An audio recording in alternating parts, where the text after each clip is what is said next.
A história humana tem um padrão bem perturbador, assim, se a gente olhar de perto. Nossa, com certeza. Os registros estão cheios daquelas mentes brilhantes, sabe? Pessoas com QI altíssimo. Aham, aqueles gênios da estratégia. Exato, mas que terminaram as trajetórias não como grandes heróis da humanidade, mas tipo como tiranos cruéis. Ou afundados na paranoia, né? Na autodestruição total. Pois é. Gênios que conquistaram continentes inteiros, mas não conseguiam governar a própria mente. É muito louco pensar nisso. Então, na nossa imersão de hoje, a gente vai analisar um texto que alega ter decifrado o mecanismo exato, quase matemático, do porquê essas mentes dão um tilt. É uma premissa fascinante. E o que torna essa análise tão instigante é que ela não busca respostas na biologia, sabe? Nem na sociologia clássica. Ela busca isso numa mecânica universal que a gente simplesmente ignora no dia a dia. Exatamente. E, bom, o material que a gente tem na mesa hoje é um trecho da obra Pensamento e Vida. Um texto super denso, aliás. Muito. Mais especificamente um capítulo chamado Cooperação. É de autoria de Emmanuel e foi psicografado pelo Chico Xavier. E a nossa missão aqui é desconstruir totalmente essa palavra, né? A tal da cooperação. Porque a gente foi condicionado a enxergar a cooperação como um jargão de mundo corporativo. Nossa, sim. Aquele termo bonito num cartaz do RH da empresa. Tipo isso. Ou até uma escolha moral. Eu escolho ser cooperativo. Mas a fonte vira essa ideia do avesso. Totalmente do avesso. O texto trata a cooperação como uma lei invisível da física, sabe? Sim, uma engrenagem inescapável. Que rege absolutamente tudo. Desde a nossa estabilidade mental até, pasmem, o comportamento das partículas subatômicas. E o que estabelece o tom dessa desconstrução é justamente a ponte que o autor constrói logo no começo.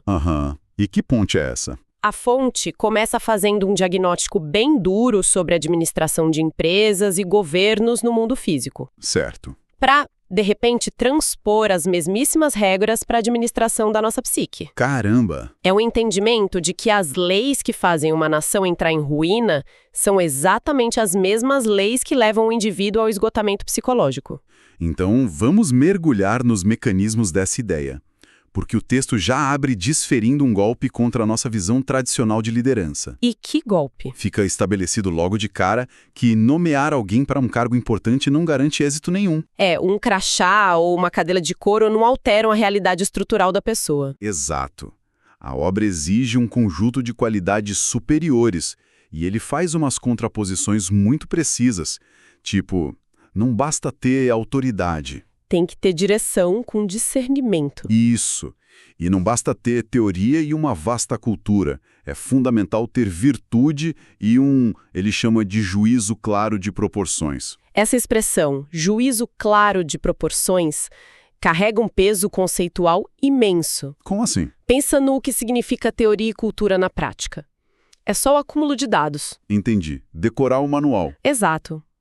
É entender o manual, saber as fórmulas, mas o juízo de proporções é a sabedoria aplicada. A vivência, né? Sim, é a capacidade de avaliar o peso exato de cada variável no cenário caótico, compreendendo aquelas nuances que nenhum livro consegue te ensinar. E a fonte alerta aqui, ter recursos gigantescos nas mãos, a serviço de uma mente sem esse juízo, é como carregar tesouros nos braços da insensatez. É uma imagem muito forte. Tesouros nos braços da insensatez.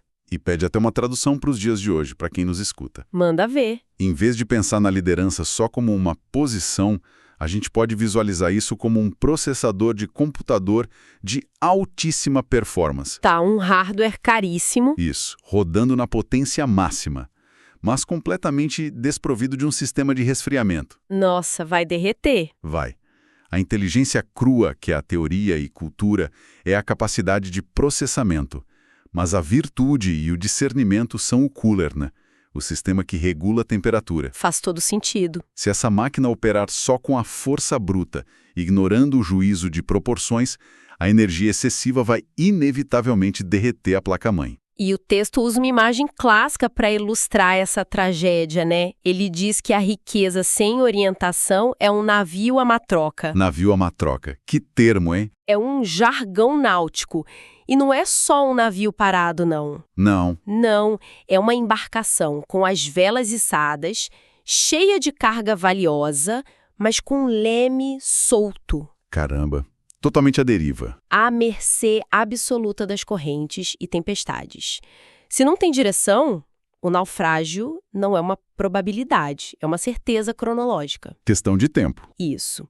E isso obriga a gente a examinar o impacto quando esse poder desgovernado atua em escala macro. A obra afirma de forma categórica que um governo exercido com equilíbrio emite forças estruturantes, tipo justiça, bondade, trabalho. E disciplina. Mas a consequência da ausência desse equilíbrio é o que mais me chama a atenção. A fonte diz que quando o poder é intemperante, o resultado é a intranquilidade e a mazorca. Mazorca? Uma palavra que a gente quase não usa mais, mas que é fantástica. Sim, que remete a motim, desordem, rebelião generalizada. E aqui o autor entrega o mecanismo do porquê aqueles gênios que você mencionou na nossa abertura falham tão miseravelmente. O texto aponta que, quando a inteligência não tem o timão do caráter sadio, ela espalha ao seu redor a miséria e a crueldade. Exatamente. E a crueldade, nesse contexto, deixa de ser vista só como um traço de maldade gratuita, sabe? Como assim?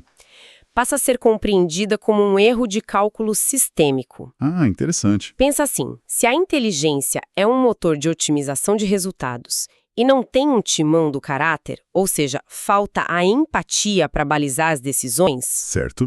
essa mente passa a enxergar as outras pessoas não como seres humanos, mas como meros obstáculos físicos. Caramba. E a otimização fria busca eliminar obstáculos da forma mais rápida possível. Exato. E a manifestação visível dessa eliminação de obstáculos é o que a gente chama de tirania. O que leva a gente a uma constatação pesada sobre a nossa própria história. A fonte argumenta que é por isso que tem tantos tiranos com grandeza mental que terminaram atolados no vício. Sim, porque a capacidade cognitiva sem regulação vira uma máquina de destruição. Mas espera aí, me tira uma dúvida. Se a história está cheia de exemplos assim, a inteligência pura, que a nossa sociedade tanto idolatra, é superestimada? Olha, essa pergunta é o ponto de virada de toda a análise. Sério? Sim, porque se a inteligência não nos salva, o que blinda a mente humana contra essa crueldade mecânica? Pois é, o que protege a gente? A excelência da governança interior. A inteligência é só uma ferramenta neutra, ela amplifica o que já existe. Entendi.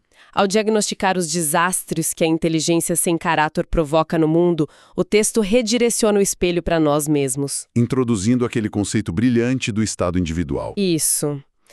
Para não sermos tiranos no mundo, precisamos entender quem governa o nosso mundo íntimo. E essa transição do macro para o micro é muito cirúrgica.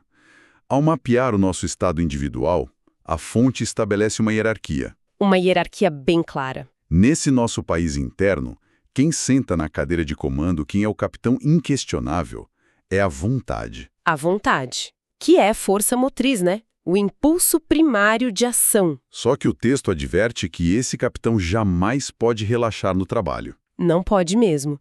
Assim como um executivo não toma a decisão no vácuo, a vontade precisa de conselheiros de peso. E ele nomeia 2 assessores indispensáveis que devem ficar do lado dela nas decisões. A ponderação e a lógica. Vamos tentar traduzir isso para a mecânica do dia a dia da nossa audiência para entender o perigo dessa dinâmica. Vamos lá. Pensa no estado individual como uma empresa. A vontade é o CEO. A lógica traz os dados frios e a ponderação analisa os riscos. Perfeito. Aí a vontade decide que é necessário trabalhar 14 horas por dia para bater uma meta financeira. A lógica avalia as contas e concorda. Precisamos do dinheiro. Isso. A ponderação entra em cena e calcula. Bom, o corpo vai precisar de mais café para aguentar e dormimos menos. Tudo parece alinhado no conselho de administração da mente. Pareceria perfeito. Mas, na prática, a pessoa desenvolve um burnout severo, tem crise de ansiedade e o corpo simplesmente desliga. Entra em colapso. Se a vontade, a lógica e a ponderação estavam de acordo, por que a estrutura inteira entra em pane? Porque, segundo a fonte, mesmo com lógica e ponderação, falta um ingrediente estrutural vital. Qual? Aquele que impede que as decisões do topo ignorem as necessidades da base.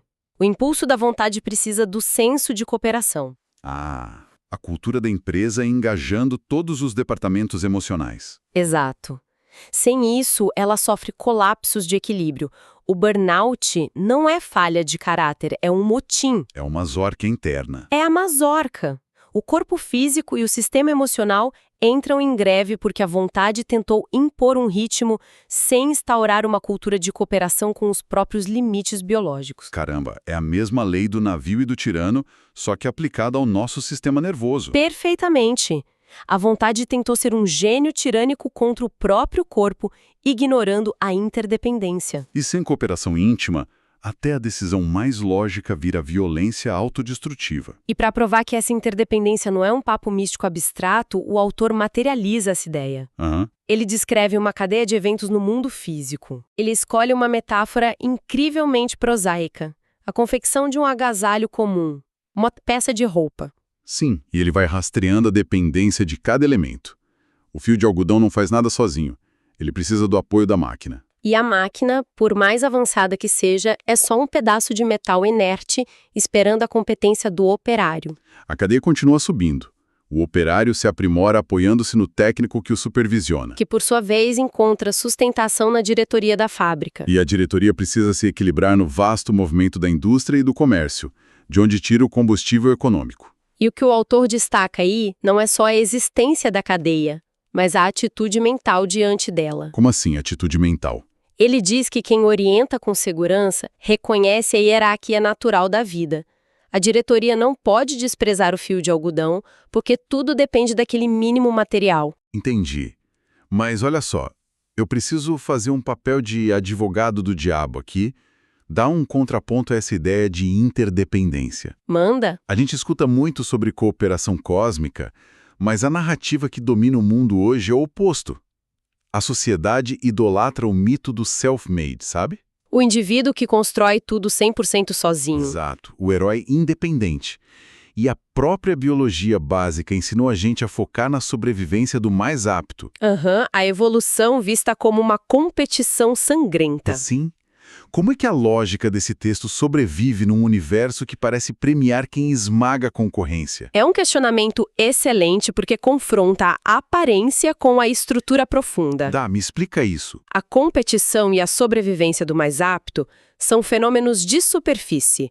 O que a fonte sugere e que a ciência frequentemente confirma é que a infraestrutura da realidade é cooperativa. Então, self-made é um mito mesmo. É uma cegueira cognitiva. É o cara que chegou no topo da montanha ignorando que a montanha é feita de bilhões de contribuições passadas. Faz sentido. Até no nível biológico, se as células de um corpo decidem competir furiosamente umas contra as outras por recursos e ignorando a cooperação com o sistema maior, o que acontece? A medicina dá um nome muito específico para isso, o câncer. A competição desenfreada destrói o próprio hospedeiro. Caramba, que pedrada! Essa visão derruba mesmo a ilusão da independência absoluta. O que exige de fato é a interdependência contínua. E é isso que permite à fonte dar o seu maior salto conceitual. Que é transcender a mente e a fábrica e elevar o zoom para a escala cósmica, né? Exato. Definindo a cooperação como o supremo ingrediente da ordem. E o autor não estabelece limites para isso. Ele declara que desde as balizas subatômicas, o comportamento colaborativo das partículas primordiais, até a chamada glória divina, o universo inteiro é uma cadeia de vidas que se encaixam na grande vida. É de uma magnitude arrebatadora. Do quantum à galáxia, a mesma lei impera. E para não deixar só na filosofia, a fonte entrega uma definição prática, quase matemática.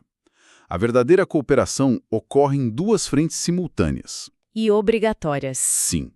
O texto diz que cooperação é a obediência construtiva aos impositivos da frente, ao socorro implícito às privações da retaguarda. Essa frase precisa ser desempacotada com muita calma. Por favor, me ajuda com isso? A primeira parte, obediência construtiva aos impositivos da frente, é um golpe no ego. Por quê? Significa reconhecer que sempre existe uma inteligência, uma ordem ou um nível de evolução superior ditando um ritmo mais maduro. Entendi. E rebelar-se contra isso é ignorar o caminho de quem já trilhou, né? Sim, não é sinal de força, é desperdício de energia. É ter humildade de seguir a ordem natural. O que me remete a uma analogia de uma escada infinita. Perfeito, uma escalada evolutiva. Para subir, você precisa estender a mão e agarrar o degrau de cima. Existe uma dependência de quem está na vanguarda. Só que ocupar esse degrau tem um custo operacional, que é a segunda parte da frase, o socorro implícito às privações da retaguarda. Exato. Não tem a opção de só subir e olhar para cima. Quem é puxado pelos da frente tem obrigatoriamente que puxar quem está no degrau de baixo. A mão direita segura quem está acima e a esquerda puxa quem ficou atrás. E se essa corrente for interrompida, o movimento simplesmente cessa. É uma regra de ouro, né? É uma constatação de engenharia evolutiva. Quem ajuda é ajudado. E o texto encerra destacando que essa lei age em absoluto silêncio. A mecânica do universo não exige aplausos. Ela simplesmente funciona em quem se alinha a ela e esmaga lentamente quem tenta resistir. Impressionante como a análise de hoje amarra fios tão distintos. Num nó central muito claro. Sim, se a gente olhar o panorama geral, os mecanismos estão cristalinos. Primeiro, a gente desconstruiu a liderança de fachada. Onde a inteligência sem a virtude entra em curto-circuito, gerando crueldade. E no nível interno, descobrimos que não somos isolados, mas verdadeiros estados individuais governados pela vontade. E que governar na força bruta, sem cooperar com a nossa natureza lógica e emocional, leva à exaustão crônica, à mazorca interna. Para, no fim, entendermos que a grande vida opera como uma fábrica cósmica. Compreender essas regras não é sobre ser uma pessoa boazinha para ganhar aplauso. É sobre compreender a física da existência. Ignorar a cooperação é lutar contra a gravidade. É ser um navio à matroca.